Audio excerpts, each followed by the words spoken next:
and welcome to Connecting the Dots in Early Childhood Education. I'm Allison, and today I'm joined virtually by my friend and former co-teacher, Carrie, to discuss the recent controversy around Dr. Seuss. Carrie has many years in the field of education, and I'm excited to hear her opinions around the decision to stop publishing 6 of Dr. Seuss's works. Hi, Carrie. Thanks for coming today to talk to me about Dr. Seuss. I'm really excited to have this conversation with you. I've been dying to talk to you ever since we heard about the books stopped being published. And I knew you'd have lots of thoughts of it as we have a relationship about talking about stuff, about these things. So can you tell us a little bit about yourself? All right. Hello, everybody. I'm Carrie Moore. Allison, it's great to see you. Great to talk to you. I'm really, really excited. Carrie Moore, I currently live in Durham, North Carolina, but I am originally from Boston. Born and raised. I was in the METCO program. I went to Newton Public Schools. And then once I graduated, I went to Lesley University, majored in education and social sciences. So I love this. This is right up my alley. Once I graduated, I taught in Cambridge, in the city of Boston at Neighborhood House with Allison. And then I moved to Durham. And there I taught in Durham Public Schools. And then I became the director for pre-K and Head Start in Chapel Hill. And so definitely a lot of early childhood experience all the way through. Now I'm in middle school, go figure. But it's kind of the same, a little bit different with our new ones. But I'm happy. Thank you for having me today. Yeah. Can you just tell us a little bit about the METCO program? Because I don't know if people outside of Boston know what that is. That's right. So the METCO program, I want to say it began in like the 70s, where there was a lot of segregation of schools. And so, especially in the suburbs. So the METCO program, Metropolitan Education something Council, had a lot of students enrolled that were bused to the suburbs. And so I lived in Boston, but I went to school in Newton. I had friends who went to school in Brookline. I had cousins who went to school in Melrose, but still lived in the city of Boston. My son actually, before we moved to Durham, he went to Weston. And so it's kind of an interesting dynamic where you have this program that is taking students from the inner city, the city of Boston, a lot of friends, the poverty level, the socioeconomic level, it ranged in METCO, but if you had the foresight to apply for the program and wait, there was some sense of importance that education had for these families, and then they were bused. And so my son went to Weston, where the wealth in Weston was pretty grand, but ours wasn't. And so there was a lot of social dynamics that once he got to Weston, I recognized my role as a parent to make sure that I was still involved and there and very present and kind of bringing an education, so to speak, so that the experience that my son had was better than the one I had. I'll leave it at that. Yeah, you could relate and you could have those conversations, which kind of brings me to Dr. Seuss, having the importance of those conversations. Right. And I think with Dr. Seuss, when I heard about Dr. Seuss, was I surprised? No, not really, because we know that there are tons and tons and tons of childhood favorites that really do have racial stereotypes that depict Black people, Asian people, Hispanic, Latino people, and all of them, but they're childhood favorites. And so I know, like, in this day and time, it's hard to reconcile, like, but I love this book as a kid, and we did this, and my mom read it to me, and we used to act it out, versus they're showing Black people in this way. Right. So how do you do both? Yeah. How do you not throw it all out, especially with young children? And especially with young children. But I will say this, and I think working with you, Allison, really opened my eyes to a lot of things, and we were able to do a lot of things unapologetically, right? And so when I think about Dr. Seuss, I think about the teaching aspect of what those images depict. Yeah. Last year, was it last year or 2 years ago, we took a family trip and we went to the African American Museum in DC. And I had my two nieces, and they were about either six or seven young ladies. And, as we walked through the museum, there was a lot of teaching that happened. And one of the things, and I was sharing with a friend of mine, and she was like, "You didn't say that to your nieces, did you?" I said, "Yes, I did." They saw the pictures of the black and white doll, right? And they were like, "Oh, dolls!" Yeah. And they were like, "But why are these here, right? Like in the museum, why are there dolls in a museum?" And I said to them, "Remember how Auntie Carrie doesn't buy you white dolls?" And I said, "This is a picture of why I don't buy you white dolls, because I want you to be proud of who you are, how you've been created. The color of your skin is beautiful. That's who you are. So I want you to be proud of that. And there's nothing wrong with having white dolls and wanting white dolls, Hmm. but I want you to be proud of who we are." And I think we have to do more of that with our youngsters so that they can grow up and not thinking that these images are okay. Yeah. Yeah. And I think that was, I think I learned just as much from you, if not more, working together. And I think that was the beauty of our time together, is that Yeah. we were able to have these conversations. So then we felt more equipped to talk about them with our kids, our students at the time. And as They for were our me, kids. yeah. They were. And now I have these conversations with my daughters, who I'm so grateful, because they are mixed. My husband is Harvey is Filipino. So as they're getting older now, they're asking more questions about, because things are said, and I feel more equipped to have those conversations with them. So, I think our time together was such a gift in that way. I Um, think we underestimate kids sometimes. And one of the gifts of us was that we never underestimated our students. We always supported them into understanding what life was. And that was the beauty. That was the beauty of our time yeah, together. yeah. And they were kids who were underestimated. Remember when we take them to the museum? And people were looking like, why are these children in this museum? And they were naming the Yeah. paintings. They were naming the artists, And and they were naming the artists yeah, and the history behind that. So, and connecting it to how they like the picture. I like it because yeah, it's bright, it's yellow, it's sunshine. And so yeah, Van Gogh. Oh, we really like Van Gogh because and they were able to name it. Like yeah, we can't underestimate our babies. yeah. And so in talking about that, I think now, if I was still in that classroom with these 4-year-olds, would I use these books of, that Mhm. have now are no longer published because of the images? Would I still talk about them with the kids? What do you think? So I thought about that a lot, and I love it because one of our favorites was the Sneetches, right? Mhm. Town Hall, the Sneetches, the Stars Upon Stars.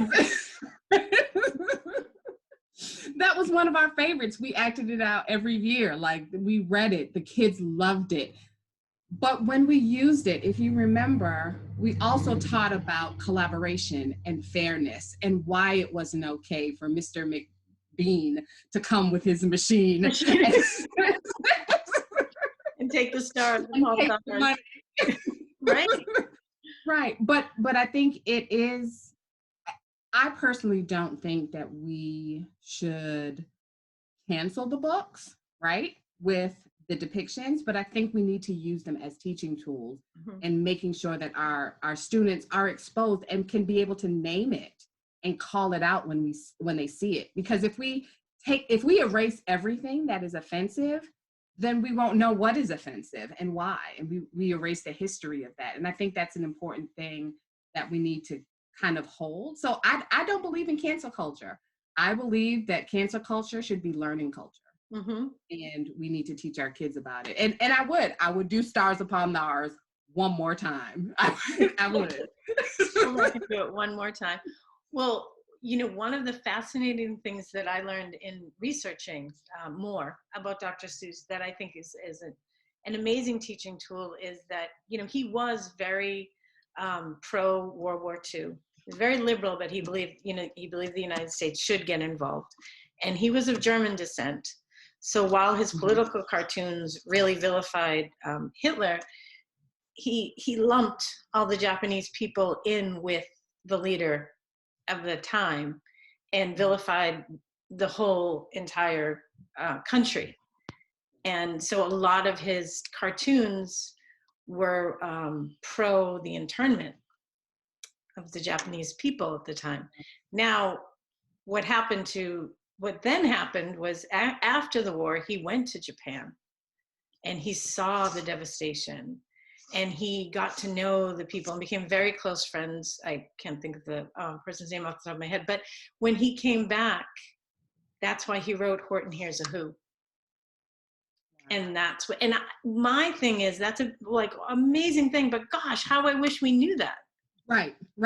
How I wish we knew why he wrote Horton Hears a Who and what it symbolizes, because what a teaching tool, and there's one way to do it with 4-year-olds, and then there's another way to do it with, you could do it with middle school students. With middle school students, right?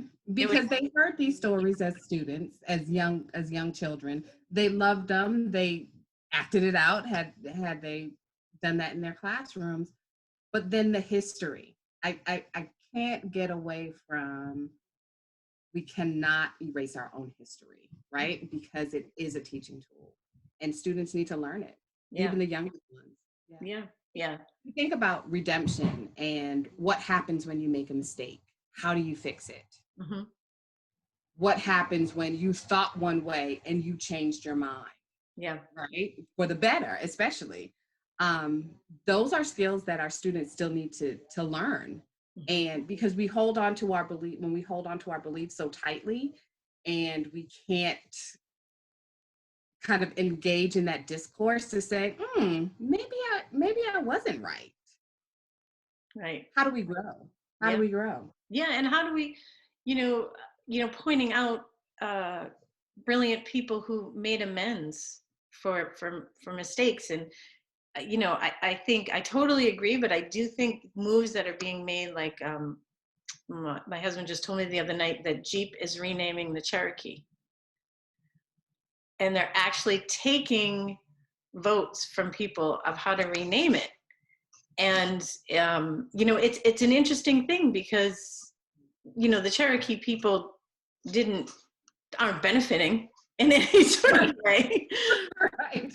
Have not, will not. Yeah, they're not getting royalties from, so is it okay to just, pick and choose, or is it better to re-examine and say, well, wait a minute, this probably shouldn't be, so what do we want to change? But I think the important thing is the process. Yeah. Because we all make mistakes and we all stumble in our own kind of. How do we, in the midst of that change, how do we honor the spirit of and not to say that we should not change the Cherokee or the Redskins, or there's a long list right now that's coming down. But how do we use those as teaching tools, right? And so, or how do we use those for retribution almost, right? Will Jeep make a donation to support the Cherokee people, right? To say, hey, thanks for using our name. We're rethinking this. We appreciate you. I'd have to look. I don't know, but how wonderful would it be if they did? Yeah. Because I read, I went down a whole rabbit hole of all the, cancel culture stuff, and the image, on Uncle Ben's rice, that man was paid $5. $5. All right. He and Aunt Jemima. Yeah. Right now. Yeah. They're renaming that too, and I'm gonna have to learn a new name, because I do love Aunt Jemima pancakes. Right. And where is the line between honoring and objectification? Yeah, yeah, yeah, And absolutely. I And think it comes with, are the people that you're representing involved in the representation? Are they mhm. okay with it? Are they being compensated for it? I mean, the cast of Friends get paid whenever their images are used. They get paid a lot of money. Right, they get paid a lot of money, right? And so how, but I don't think that we value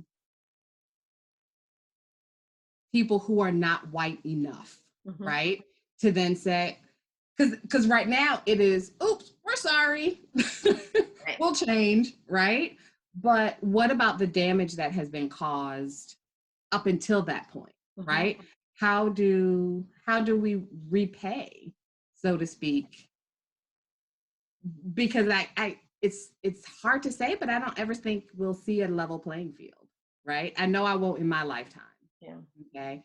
I know we try to do the best we can right now to kind of make up in different ways, but there are some deep seated and deep rooted things that we need to unearth. And if we erase it, if we cancel it, then it's just like putting more dirt on top of it. Yeah. Yeah. We need to examine it. And I mean, I do think that this generation coming up is so much more equipped. Like, the whole Dr. Seuss thing for my kids wasn't, and I read I mean, I read Dr. Seuss to my girls. Okay, my son learned to read using the Cat in the Hat. Yeah, Okay. yeah, I mean, and they loved it, and it was part of their childhood. And yet, when I told them these things, they were like, "Oh yeah, no, that needs to that that's not the correct image," or Yeah.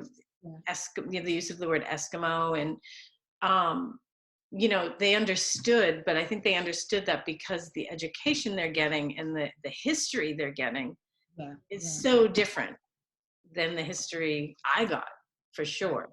Right. Right. What about So the 1619 campaign and how they wanted to eradicate that or penalize schools who dare to teach, yeah, like right. slavery was bad. Why I Right. and things happened in our lifetime, in our childhood, Yeah. that the way history was presented to me seemed so much longer, so much further back Yeah. than, but it was actually happening when I was a baby. and Yeah. and Yeah. that you know and that gets to the argument of how do we talk about these things with young children, because I'm kind of mad that I didn't know that these things were happening, and not that I should have been told at 4 years old the same way I'd be told at 13, but there Right. is a way to talk about it, um and representation, and like having the different images Mhm. for Mhm. kids who may not be exposed outside their I would neighborhood. have to say that in a lot of ways we got it right. That we were not, and we were able to deliver lessons about life to our 4-year-olds in such a way that they understood it, number one. It didn't take them all the way to the other side, but it was when we start to think about those 21st century skills of critical thinking and how does this impact me and how does this impact my life and how does it impact my friends, we were able to have those conversations, and begin to balance it and not be afraid to do that. I remember our greatest memory is the day after, well, the day of 9/11 and the day after Yeah, yeah. 9/11. And you want to talk about two adults who are trying to keep ourselves together while like keeping our ear to the radio Yeah, yeah, and creating normalcy for 4-year-olds, and right, then coming back the next day and having a conversation about right. what happened. There are Yeah, some who didn't know. There were some who knew a lot. yeah, yeah. And how do you balance those two things without instilling fear? I think in a lot of ways we got it right. Yeah. And I think it spoke to, well, we were given the freedom, right, from our administration that we had a real True. balance of academic and social emotional. Yeah. We took an equal amount of time with our kids in doing that. So, we were able to have, because we had been having conversations all along with them, Yeah. that it wasn't a sudden departure from what we were doing every day in the classroom. So I know we're talking about Dr. Seuss, but I want you said social emotional, and now I'm going down a rabbit hole, right? Follow me down. So how do you feel about, social emotional learning right now is a new buzzword. We were doing this, what is it, almost 20 years ago? Like Nope. Yesterday. yesterday, right? We were doing this and we were doing the work, right? We were, I remember, yes, you can make a gun, but you cannot point it at anybody. Mhm. Because the reality is there are guns in this world, but I need to teach you how to be responsible, right? No, you cannot point it at Yeah. anybody, right? What do you think of this new kind of resurgence? I mean, because even in a public school, I find myself being able to, like, having to say, remember the social emotional, but not allowing it to be a buzzword. Mm. I think there are, especially in public school, I think we need to really examine what that is, what it looks like, what it feels like, and how it shows up in different people. Yeah. I mean, I think it really speaks to having a high quality program to use, as opposed to just throwing things at a wall saying you're doing social emotional. I'm talking to them about how they felt, which, yes, that's very important, but there's a growing series, Mhm.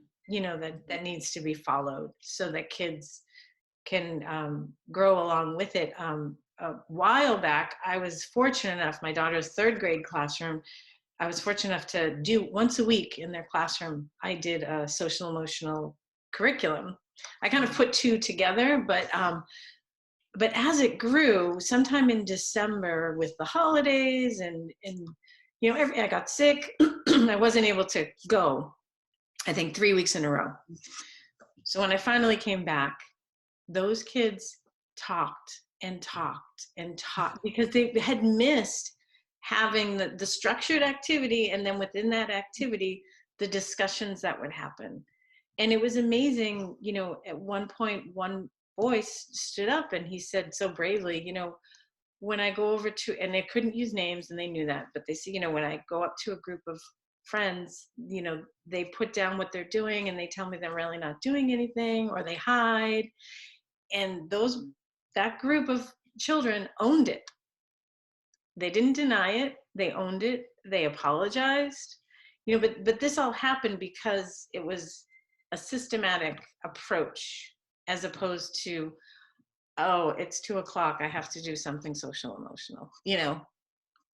Right, right. It definitely is something that needs to be integrated into everyday life. That it's not it's not a period, like in a block of time that, okay, it's social emotional time. It's when you come into the building. We are, and again, it is ageless, right? Because we're seeing a lot more middle school and high school students needing that connection, needing to feel connected to someone. We are getting ready to go back into the building. Our students have been out of school for a year. And so our governor has kind of mandated that everyone go back to school. And so our middle school students are coming back. And I was having a conversation with a group of teachers, and their main concern was, what are we going to do if they don't keep on their masks? And I'm like, okay, what did you do when they were non-compliant before? Like, how do we? And I said, there's a fine line in making sure that we're safe, right? And ostracizing students, Mm. right? And so when you're putting off students because you got to keep on your mask, it's life or death, we have to check ourselves at the door, right? That these students have not had this type of interaction for almost a year. Yeah. almost a year. The student you knew a year ago is not going to be the same student you know when they come back. Yeah. So they may have lost people to COVID-19, the coronavirus, and they're keeping 3 masks on. And so what are you going to do? Like, how do you build relationships? It's okay not to hug, but it's not okay to say, you have to stay over there and I'm over here, right? That can't be your first. We have to keep social emotional at the forefront, and everything that we do, Yeah. know that it impacts the student. Yeah. It's tricky because the social emotional for the adults are real, right? Like they are fearful of coming back into the building. I see it, I get it, I understand, but you also are teaching students. Yeah. This Yes. is what you signed up to do. So many layers. I mean, so much. I feel like so many things have happened this year, with the virus and also with all this cancel culture stuff. And it's like everything's kind of bubbling to the surface. And how do we show up for kids? How do we take care of ourselves so that we are able to show up for these kids? And yeah, and not, it's a whole new venture that we're really kind of navigating. Um, but yeah, I don't know the answer yet. I don't know. Right, yeah. I keep listening to webinars and, does anybody have the answer? Um, but yeah, but I do think, just to circle back to Dr. Seuss, like I do think, like we were saying, those books and that and alone could be a wonderful lesson in acceptance and forgiveness. And, can we forgive Dr. Seuss? Do we think if he was alive today that he would, you know, agree that those books need, he did make changes to Think I Saw It on Mulberry Street in the 70s. He did make, did he make all the changes he needed to? No, but he made the changes that he was aware of at that time.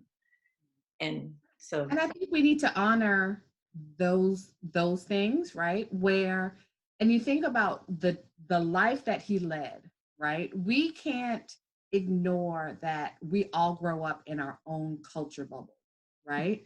And we are ingrained with beliefs and thoughts about ourselves, about others, that is difficult to kind of separate yourself from unless you have that kind of life education, right? It's not a class that you can take and you're now enlightened. It is life. It is being able to interact with others. It is able to have conversations like these. And I do think that thinking about the life Dr. Seuss lived, yeah, he could have gotten there had he lived long enough, as we all could, right? Like, this thing is a journey. And I do think, again, I'm not sure. I mean, let me say this. I did say I don't believe in cancel culture. There are some things that just need to be canceled, right? yes. There are some things that need to be canceled. However, I do think in the cancellation, we have to be very open about why we're canceling. Yeah, we can't lose the history of the change. Yeah. Because I like to think of it more as a change versus a cancellation. Right.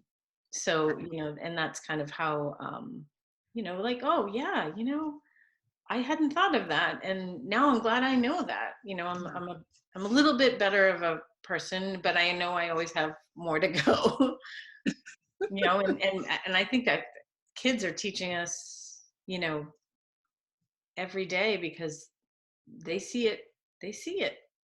Yeah, they do. What I wonder, like, how do we change it, right? And so if Dr. Seuss is gone now, imagine if someone or even his company decided we're going to rewrite and To Think I Saw It on Mulberry Street. We're going to modernize it. And even in our 4-year-old classrooms, in our 14-year-old classrooms, in our 24-year-old classrooms, take a look at the updated version, right? Yeah. Because TV from before isn't the same as TV as it is today, right? There are certain things that have evolved, I will say. And so I think we need to make sure that we are open and honest enough that we can say, we used to be here and now we're here, Yeah. right? Because we need to show our children progression, Yeah. right? You never arrive. Right. Right. It's ongoing. It's ongoing. So. And listen, we'll never know, but I do believe that if Dr. Seuss were still with us, he would be in a place where he can evolve. I believe so too. I do. And as we all have the capacity if we're open and willing. So, but that's our time for today. I could keep going. We didn't even touch Disney, but Ooh, don't touch Disney. Not today. We'll go on for another hour. That's another episode. We'll have a series of these examining childhood favorites and where they can go. But thank you so much for joining me and having this conversation. And this is what creates the change, right? Absolutely. Absolutely. Because we're going to leave and we're going to share with others. They're going to share with others and they're going to share with others. And this is how we grow and change. Yeah, we're the ripple in the pond. Yeah. It was good talking to you, Allison. I hope we get to do it again sometime soon. Absolutely. Absolutely. Call me. I'm available. I'm free. I'm here. We're not going anywhere. I know. Okay, well, thanks again. And let's keep the conversation going.